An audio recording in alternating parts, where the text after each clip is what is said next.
Hello, my name is Sean. Welcome to the channel. And today, I want to continue some of that Maserati talk we had in the last video, because I had a few off-topic subjects I wanted to touch on that wasn't really related to the Gran Turismo full grade. Now, surprise, surprise, this is going to be about the MC20, which some people see as an affordable supercar, and it's really not affordable. It's maybe in the entry level supercar space, but it isn't C8 Corvette cheap. Like, it's just above $200,000.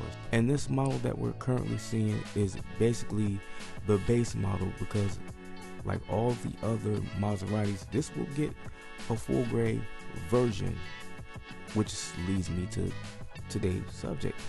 How powerful is this car going to be? Because when they announced the Gran Turismo, they stated that this car would have 1,200 horsepower, and a lot of people ran with that. And I do believe, since the Gran Turismo has a detuned version of the MC20's combustion engine, that this car will have the Gran Turismo full grade's electric power plant. And I believe that 1,200 horsepower figure was a tease of the MC20's full grade's capability. Now, I'm not saying that the MC20 full grade is going to have 1,200 horsepower, because that is a ridiculous amount of power for a car like that. I'm saying that this car could have 800 to 900 horsepower, putting it in the same price category as the Ferrari hybrid with 296 GTB.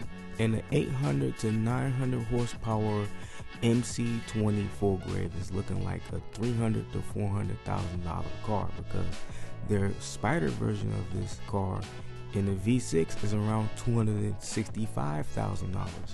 Question is, will there be anybody clamoring for this full grade version of the MC20? Because a lot of people are kind of not feeling the MC20's V6 because of how quiet it is and how subtle it is.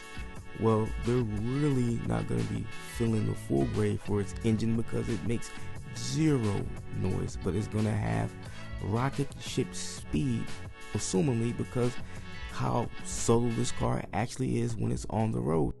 Now, I don't like to judge cars or supercars on how many YouTubers are actually going out and buying it. I don't like to judge cars or supercars on how many YouTubers are going out and trying to buy them, only because I do not believe that's a good barometer on how a car performs. But for the ones that make content about cars like this, I haven't seen any of them say, I'm gonna go out and buy an MC20.